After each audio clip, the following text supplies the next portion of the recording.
और डंडा लेके ना मोटो से आज मैया यशोदा के दही दूध की सारी मटकिन को फोड़ दी। और देखिए अब यह एक दो मटकी तो नहीं थी मैया यशोदा के यहाँ, कितनी हजार मटकियां होंगी। और भैया सबको फोड़ के आंगन में डाल दिया।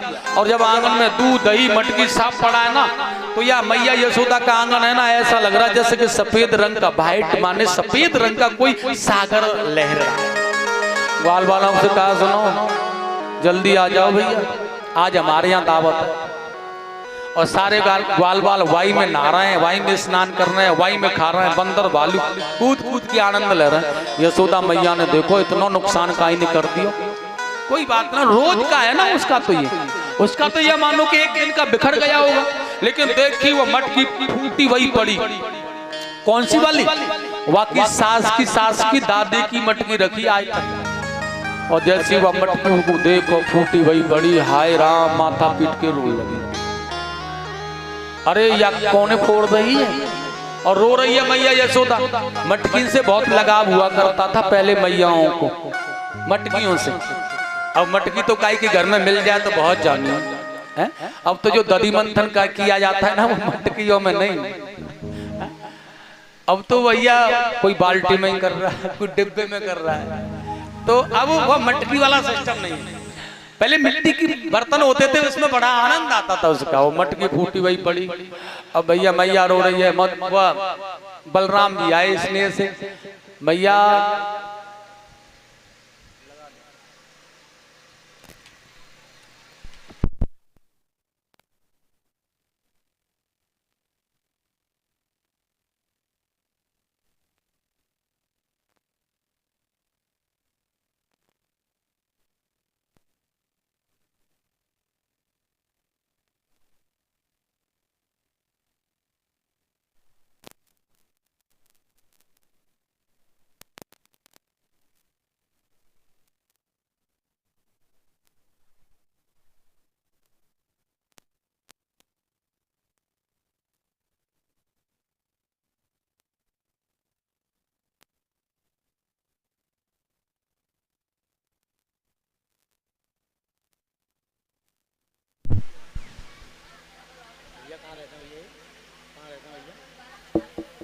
बोली वृंदावन बिहारी लाल की।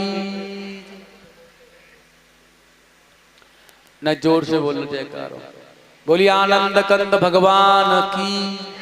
बोली वृषभान के जमाई की जय हो, बरसाने वाली की जय हो। जोर से बोला करो जयकारो।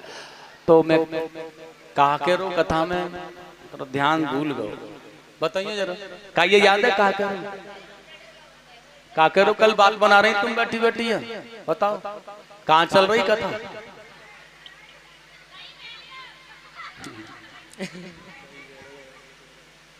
बलराम जी ने आके मैया से पूछो काय को रो रही है? मैया क्या बात है गई? तो देखिएगा मैया कहने लगी लाला ये मटकी कौन फोड़ी है तो कुछ पता है? बलराम जी जैसे बताने चाह रहे मैया को तो कम है जाला बता दूं कौन फोड़ी मटकी।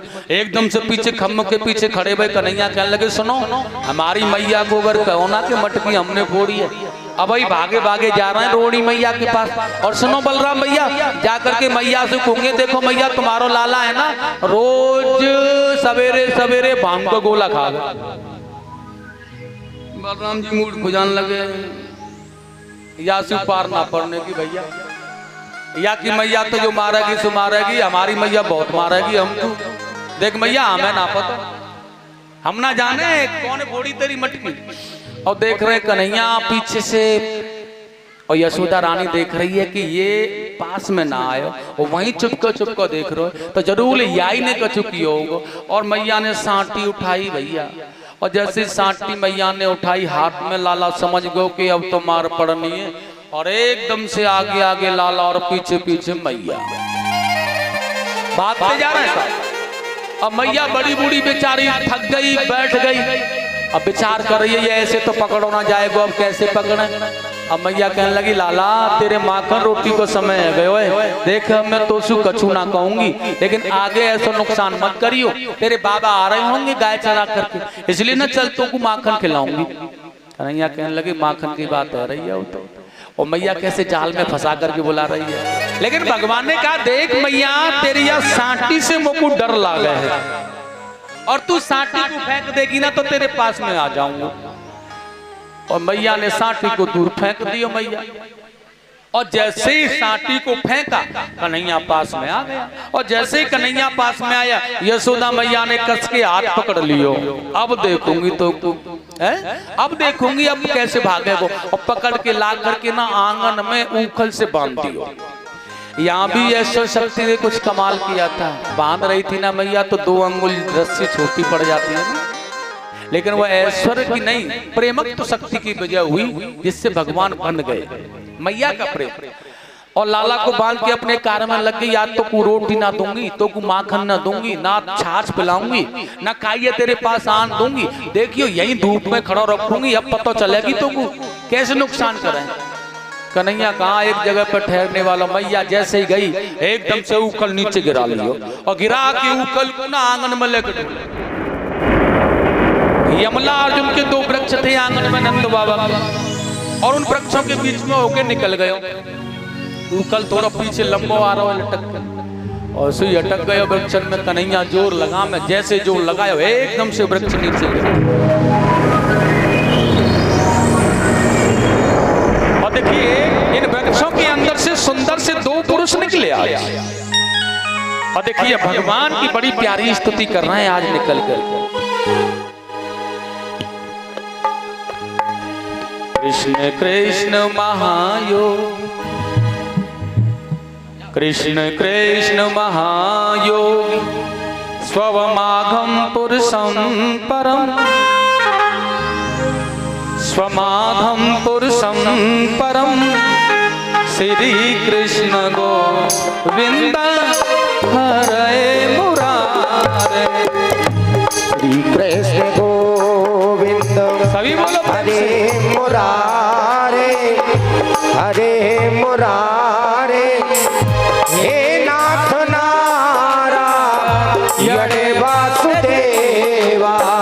व्यक्ता व्यक्तमिदं विश्व उपति ब्राह्मणा विदुः, उपति ब्राह्मणा विदुः, श्री कृष्ण गोविंद हरे मुरारे। श्री कृष्ण गोविंद हरे मुरारे, हरे मुरारे, हे नाथ नारायण वासुदेवा। श्री कृष्ण गोविंद हरे मुरारे, हरे मुरारे, हे नाथ नारायण वासुदेवा। श्री कृष्ण गोविंद हरे मुरारे, हरे मुरारे, हे नाथ नारायण वासुदेव।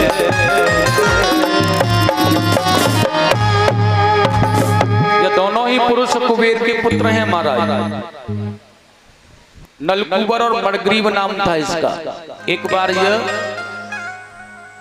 अप्सराओं के साथ में गंगा के पवित्र जल में स्नान कर रहे थे, वह भी नगिन अवस्था में।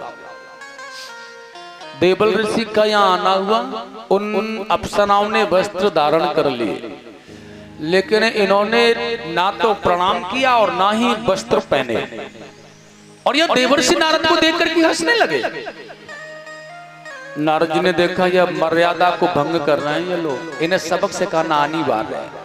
और इसलिए नारद जी ने क्रोध में आकर श्राप दिया, मूर्ख हो, जिस प्रकार से एक वृक्ष खड़ा रहता है वो किसी के लिए झुकता नहीं है ना, वैसे ही तुमने मर्यादा का उल्लंघन करके वृक्ष की भांति झुके भी नहीं हो, और जैसे वृक्ष बिल्कुल नंगा खड़ा रहता है उसी प्रकार तुम भी निवस्त्र हो। मैं तुम्हें श्राप देता हूं कि जाकर के वृक्ष योनि में चले जाओ। ये प्रार्थना करने लगे, भूल हो गई है भगवान क्षमा कर दो। भगवान ने कहा मैं क्षमा नहीं कर सकता तुम्हें, लेकिन द्वापर युग के अंत में जब भगवान कृष्ण का अवतार होगा तो वह तुम्हें मुक्त करेंगे, वह तुम्हें बंधन से मुक्त करेंगे। आज भगवान के हाथों यह मुक्ति को पाकर के अपने अपने धाम के लिए चले गए। प्रेम से बोलेंगे गोविंद भगवान की जय। आनंद कंद भगवान की जय। जय जय श्री। आगे बड़ी सुंदर लीला की है भगवान ने। देखी ब्रजवासी यहाँ से ना मैया यशोदा ने कहा मेरे लाला पे बार बार संकट पड़ता रहे, मैं इस ब्रज में अब ना रहूंगी। तो पंचायत में प्रस्ताव पास हो गया, तो यहाँ से सब लोग जाने लगे। आज प्रातः प्रातः ना एक फल बेचने वाली पर कृपा भी की भगवान ने, और यहाँ से बैलगाड़ियों में सामान बांधा, गोकुल से प्रस्थान किया, यमुना किनारे किनारे वृंदावन में ये पहुंचे। देखिए कितना सुंदर प्यारा दर्शाया गया। जब यहाँ पर आकर के इन्होंने अपने बैलगाड़ियों को रोका तो कितना पावन था यह भुवन, जिस स्थान का नाम वृंदावन पड़ा है, और कितना सुंदर और कितना सुगंधमय था। उन्होंने कहा है भैया वंदे वृंदावन धामम वृंदावनम टीटवम वृंदावन लता गुलमा वृंदावन भुवोरज वृंदावन भवान जीवान वृंदावन जगोशिका वृंदावनेश्वरी कृष्णम वृंदावन विहार। वृंदावन का विहार करना, वृंदावन का भ्रमण करना, वृंदावन की लता डाल पथा को देखना, वृंदावन की कोशिकाओं की तरफ नजर डालना। पात पात पर राधे कृष्ण गोविंद का स्मरण होता है, कन्हैया का स्मरण होता है। वृंदावन तो कृष्ण रूप है महाराज, कृष्ण ही वृंदावन। ऐसा मान लो कि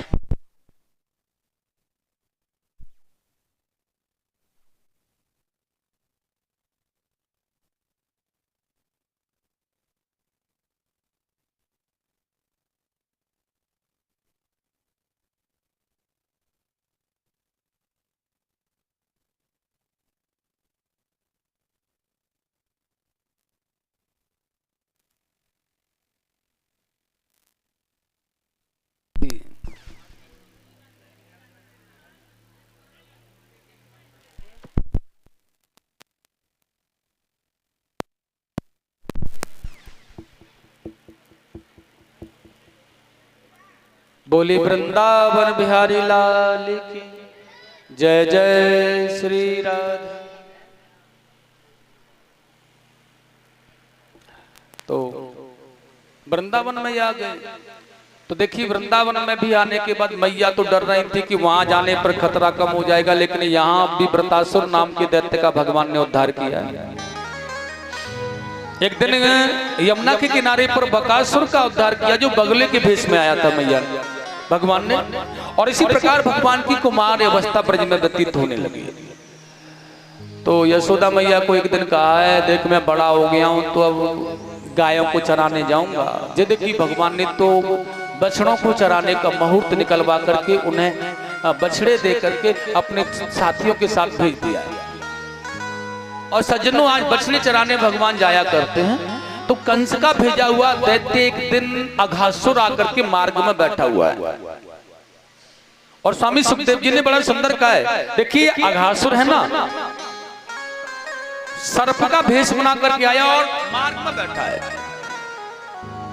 ये प्रतिदिन की भांति आज भी ग्वाल बाल बछड़े लेकर के चराने गए ना, तो ग्वाल बालों ने कन्हैया से कहा देखो भैया भूख लग रही है, भोजन कर लेते हैं। तो कान्हा ने कहा एक उचित स्थान देख लो, वहां बैठ के भोजन करेंगे। लेकिन मधुमंगल को देखी वो प्यारी सी गुफा, एकदम से कहने लगा लाला आए तो यही गुफा में बैठ के भोजन करेंगे हम। कन्हैया ने कहा नहीं नहीं, आज से पहले भी यहाँ पर हम गाय बछड़े चराने आए हैं, लेकिन आज से पहले हमें यहाँ कुछ नहीं मिला। लेकिन आज यह गुफा सी जो तुम्हें दिख रही है ना, यह गुफा नहीं हो सकती है, इसलिए मेरा कहना मानो मत जाओ। मधुमंगल श्रीदामा ग्वालवाल आदि लोगों ने सोचा जब श्याम साथ में है तो डरना क्या, इसलिए आगे बढ़ गए। और आगे बढ़ करके उन्होंने कहा भैया लाला आए तो यही गुफा में बैठ के भोजन करेंगे, बहुत ही शीतल होगी ये गुफा। और जैसे ही अंदर घुस करके गए और छोटे छोटे सखाते कन्हैया के जो बछड़े चराने जाया करते थे, और जैसे ही आज सर्प के मुख में प्रवेश किया। आप जानते हैं कि सर्प की जो जिब्या होती है ना वो आगे होती है, आगे बाहर जिब्या। और जैसे जिब्या पर पैर रख करके जाने लगे, एक छोटा सा सखा कहने लगा लाला ये तो गिल गिलो गिलो गिलो सो लग रहा पैर के नीचे, ये तो गुफा ना है सके। मधुमंगल कहने लगा सुन अबे तुम ग्वाल बालन नो पत्थर पे चलना सीखो है, गुफन में कहाँ चलना सीखो है। या राजा महाराजा की गुफा है, या में डबल बेड के गद्दा पड़े तासु गिल गिलो गिलो गिलो सो लग रहा तुम। बालक कहने लगो हाँ शायद मधुमंगल सबसे बड़ो सो तो समझा रहे है डबल बेड के गद्दन पे चल रही हो, पत्थर पे चलने वाले हो ना, तासु लग रहा हो तुमको। सही बात है। आगे गए, जिब्या के अंदर जाने के बाद जो डंक मारने वाले वो होते ना, दांत सफेद सफेद चमकने लगे, अब विशाल सर्प था ना। उन्होंने कहा लाला ये सफेद सफेद से मधुमंगल कहाँ चमक रहा है? मधुमंगल ने कहा सुनो, ये ना राजा महाराजन की जो गुफा हुई करे ना, वहां में खूंटी लगवा देंगे, साधु महात्मा आए अपनी झोली डंडा टांग दे, ये खूंटी लगी वही है या गुफा में, तुम अपनी झोली डंडा टांग दो इन पर। सर्प देख रहे हो बेटा, आज तुम ही को देखना है। और भीतर चले जा रहे हैं, और जैसे थोड़ी सी और भीतर गए ना, वह सर्प की मांसपेशियां वो दिखाना अंदर जाकर के। वान कही लाला यहाँ तो बड़ा ठंड सी लग रही है, शीतल सा भाव है, ये लाल लाल सा भगवा भगवा सा का चमक रहा है। वान कही सुनो, याते अंदर मत जाइयो, यहीं बैठ के भोजन कर लियो, क्योंकि अंदर बैठ के तो महात्मा लोग भजन कर रहे हैं।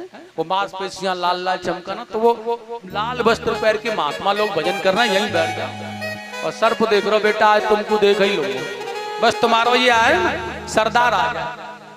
कन्हैया ने देखो हमारे सारे सखा चले गए, हम ही क्या करेंगे, इसलिए कन्हैया ने जैसे ही मुख में पैर रखा, अगासुर ने मुख बंद कर लिया, कन्हैया भीतर न जाके गले पर ही बैठ गए। और देखिए जैसे ही पलटा लिया, अगासुर ने आज ग्वाल बाल विचलित होकर के बेचारे चिल्लाने लगे, अरे कृष्ण राम श्याम कहाँ हो, रक्षा करो हमारी।